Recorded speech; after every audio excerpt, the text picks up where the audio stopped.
Thank you very much for staying with us. You're still watching TVC Breakfast.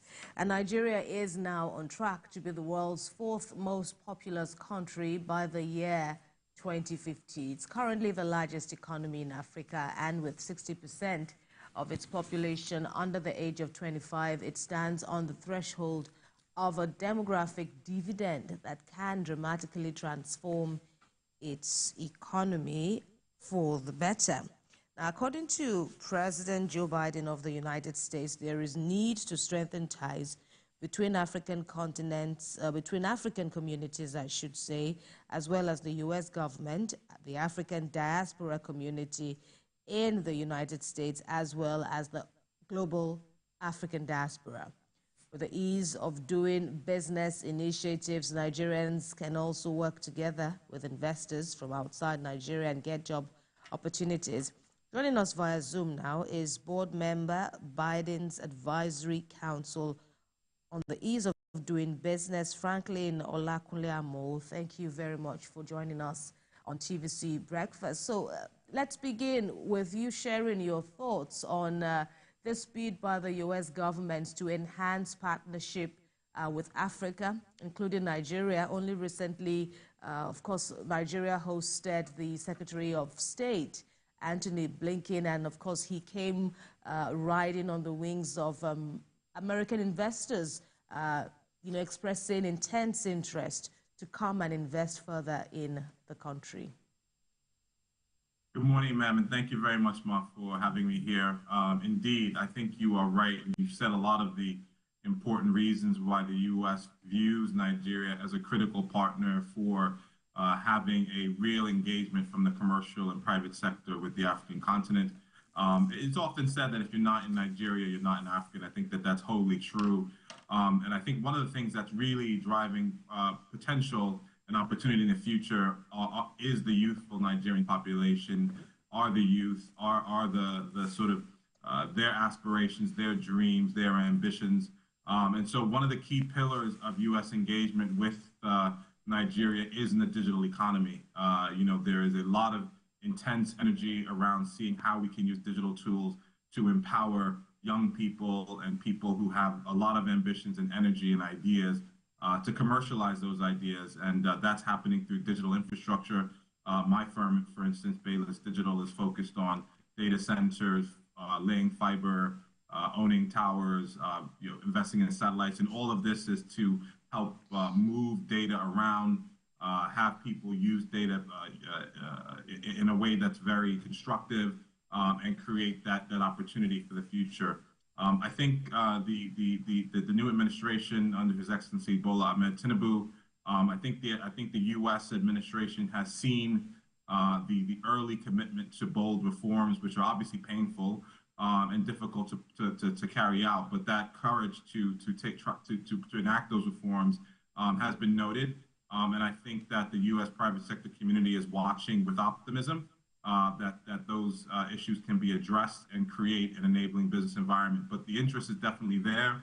The council that I sit on, the President's Advisory Council for Doing Business in Africa, we offer advice to the President through the Department of Commerce. I had the great honor of briefing Secretary Blinken before his trip to Nigeria and informing him of the private sector's interest, which again is in things like manufacturing, things like agro-processing, things like digital economy. All those things are benefiting from the demographic dividend that you talked about, ma'am. Well, the U.S. is actually expressing commitment to support the developing country, such as Nigeria and other African countries' economy and trade. But then, is it a government-to-government, sort of relationship, or is it that the U.S. is relating to the people directly? How does it work, in terms of, the policy formulations in helping the African countries to grow, this case, Nigeria? So is it a government-to-government conversation or relationship, or just people-to-people, or both? The U.S. is unique in that it's uniquely driven by its private sector. So I think, one of the challenges that I found that, with countries in Africa engaging with the U.S. and trying to create those partnerships is that there's often a misunderstanding about how the U.S. engages, especially commercially, that's typically through the private sector. So it's private sector led, and I think that while from a government to government level are very important and do exist, certainly the administration in the U.S. has engaged with the Tinubu-led administration constructively and continues to do so. It really is a case of following private sector interests. And I think in that regard, a couple of interesting tools Nigeria has in its kit is that, the Nigerian diaspora, of which, myself, I am a part, is heavily involved in some of this activity. I'll note just, Amazon's local country representative, Mrs. Nana Erabisi, is a Nigerian is of Nigerian descent. The head of Google in Africa, Alex Okosi, is of Nigerian descent. These people both sit on the council as well. So I think that there are also Coca-Cola's representative on the councils and Nigerian American. So there is that people-to-people engagement. Very recently, there was also a council set up for diaspora engagement. With a lot of Nigerians in the abroad who are also putting their input into this discussion. But just coming to the core of your question, I think what we need to do to get this two-way trade relationship moving is really to create those business-to-business partnerships. I think a lot of times Nigerian companies on the ground can actually play a role in partnering with or co-investing with or receiving support from companies in the United States who want to enter a market like Nigeria but may not understand the nuances, may not understand the customer preferences, may not understand the local ways of doing business. So I think those are really rich ways to develop and grow the partnership and start to show continuity and consistency. And furthermore, one last thing I'll say is not only is the government-to-government relationship important at the federal level, but I think also at the subnational level. I think having some real engagement at the state level, where a lot of times when you're coming in as a business to Nigeria, you ultimately actually end up spending a lot of time dealing with your counterparts at the state level. So developing that understanding, developing those nuances, I think is very important. Among the initiatives that the U.S. government has led, so far is the African Growth and Opportunities Act, AGWA, and I also know that you've been speaking about it, recently during this engagement that you're having with key Nigerians. So tell us how much of leveraging African businesses, Nigerian businesses are in, and your thoughts generally on how this is helping Nigerians and what Nigerian businesses also need to do to tap further into this potential. Absolutely, Ma. I think you made a critical point here. One of Nigeria's real opportunities, and this comes back to what you said about the demographic dividend, is to present itself as a potential manufacturing partner to the global supply chain. There is a realization post-COVID and during COVID that there was an over-concentration of the global production supply chain in East Asia. And I think that there is a real effort to diversify away from an overly concentrated supply chain and risky supply chain partners.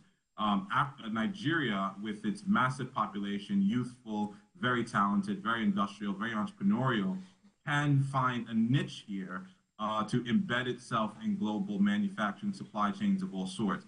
Now, AGOA is very instrumental in this. Now, AGOA is as you mentioned, the African Growth and Opportunities Act. It allows goods to be sold duty-free or duty-reduced into the United States, certain goods. And I think that can be used as a carrot to incentivize American businesses to invest in manufacturing here locally for their supply chains as an alternative to their current supply chain partners, be they in East or Southern Asia. So this is a huge opportunity that I think that Nigeria should grasp with two hands. I spent some time recently in Kenya touring a semiconductor manufacturing lab called STL, where the intent of the entrepreneur there is to mobilize parts of the semiconductor chip manufacturing industry away from Asia to Africa. So opportunities like that abound for Nigeria as well, whether it be in textiles, whether it be in assembly of mobile phones or even automobiles, but embedding itself into that global manufacturing architecture, which can then absorb a lot of our teeming population, reduce our need for imports, reduce our need for hard currency to do those imports. So I think that's a real opportunity for Nigeria to engage with the U.S. private sector. I think there's real interest there on the U.S. side. So that's an opportunity I think people would grasp with two hands. And on the last comment on that, it also gives you an opportunity under the African Continental Free Trade Area, if you utilize that investment interest to create a manufacturing base, you then can be the manufacturer not only for an export, but also within Africa, right? And start to supply our African partners as an alternative to imports from outside. Interesting stuff. But then, funnily enough, this African Growth and Opportunity Act, AGOA, is actually a United States Trade Act enacted in the year 2000. But the AGOA itself will be in force not until 2025. This is 2024. And then you're saying that Nigeria should seize this opportunity to... Is that to say that Nigeria has not been maximizing the opportunities this AGOA presents? Talk to us about how far Nigerians have seized this opportunity, and then come 2025, are there any other alternative? Is the government of the United States reviewing, this policy? Great question, sir. I think well, two things. I'll start with the second part first. The act is up for renewal in 2025. I'm actually part of the AGOA Renewal Committee and working very hard with other partners such as Levi Strauss, Sanmar, other very large U.S. corporations who are utilizing AGOA actively to get it renewed. There is currently bipartisan support on the Hill to renew it. We're optimistic that it will be renewed and renewed for a long period of time, hopefully 10 years or more. But luckily, unlike many things in the U.S., this is actually one where there is a great deal of agreement on a bipartisan basis to renew this African Growth and Opportunity Act. Coming back to your question, the first part of your question about utilization, I think, frankly, Nigeria could definitely do more. It's historically been more actively and abundantly used by East African countries such as Ethiopia and Kenya, who have been pretty strategic about utilizing AGOA to build up a manufacturing base, particularly in the textile space, in the case of Ethiopia, and particularly in the agro-processing space in the case of Kenya. Nigeria, I think, has had challenges utilizing it, frankly, due to some of the usual issues bedeviling our manufacturing capability here in Nigeria. And that's really power, that's really transport infrastructure, that's really congestion at the port. So I think, there are some strategic structural investments that Nigeria should pursue with the partnership of nations like the United States and others to help make investments in that transport infrastructure, in the power architecture, and also at the ports to ensure that we can really be the manufacturing powerhouse that everyone knows that Nigeria can be. Right, and still in the fallout of the Blinken visit to Nigeria, he did say that American businesses are really eager to invest further in Nigeria, but he noted the concerns that many of them have, among which are the repatriation of capital. There was also the talk on corruption, and all the other clogs and some other clogs, so to speak, hindering the ease of doing business. What are your thoughts in this regard? Yes, Ma. I think those challenges are real, and in order to be good friends, you have to be frank friends, and you have to tell the truth to one another. I think clearly the currency challenge, which frankly affects Nigerians more than anyone else, is a real concern. It's difficult for businesses to plan on investment and make bold investments and have the courage to make bold investments when it's unclear how the currency will impact that investment over time, irrespective of the actual business merit. Now, all that being said, challenges like corruption, challenges like insecurity, these are real challenges. But I think what underlies all those challenges, and I think, following on what I said at the top about, the administration, I think, being impressed by, pleased with the boldness of the Bola Ahmed Tinubu-led administration so far in taking bold reforms early, is they'd like to see that continue. They'd like to see that intensity continue. I think the U.S. would like to see that commitment be demonstrated to sustainability of those reforms. And frankly, I think what that really means is articulating a bold vision. I think what Nigeria may have lacked, in recent times, is a certain boldness of ambition to say, this is what we want to be. We want to be a manufacturing nation. We want to be a digital nation. We want to be a nation that exports.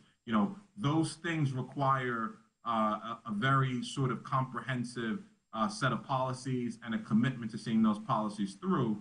I think, if you see Nigerians anywhere, certainly in the U.S., Nigerians outperform. So everyone knows that Nigeria has the ability and the potential and the skill set innately to do these things. I think the question is around the will and the commitment to get these things done. One thing that's encouraging is certainly this administration in Nigeria understands what needs to be done. Everyone understands how difficult it is to enact these kinds of reforms, and given the pain that they require on the population to see through. But we're all hopeful that that commitment can be kept and the sustainability seen. Interesting. So AGOA actually, the import for the U.S. for 2002 totaled $10.3 billion, and behind South Africa, Nigeria, had $3.5 billion US dollars, mostly crude oil. Apart from crude oil, are there other non-agricultural products that the U.S. really focuses on getting from this country? Could you talk to us about some of these cash crops, if there are?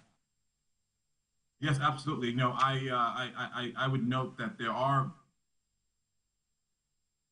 to start to have those kinds of agro-processing related exports to places like the United States and also the UK. I note that Ogun State has had some success developing a special purpose agro-processing zone with the support of the African Development Bank, private companies like Arise, IIP. And I think that sort of project is a real model for what's possible. And in that project, what you're trying to do is take raw commodities, process them into finished or semi-finished intermediate products that insert themselves into the supply chain, whether it be for additives, for flavorings, for adhesive, for industrial products. People forget that agricultural produce isn't just for food, right? There's a massive amount of industrial purposes for things like soya, for sorghum, for even cassava, right? So these raw commodities that Nigeria has in abundance, I think there's a real opportunity for states with huge agricultural potential to really key in to creating enabling environments around processing those inputs and exporting them into something like AGOA.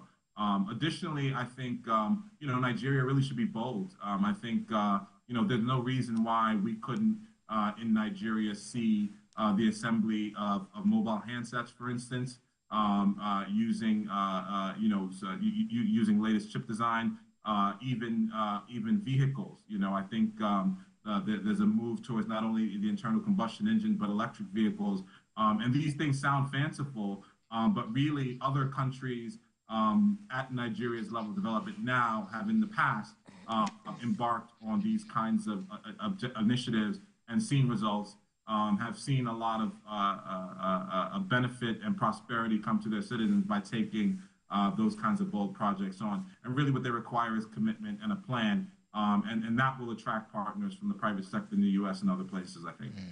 All right, Mr. Olakunle Amo, we thank you very much for speaking with us on TVC Breakfast. Of course, Franklin Olakunle Amo is a board member of the Biden's Advisory Council on the Ease of Doing Business. Thanks again for joining us, and hope you enjoy the rest of your stay in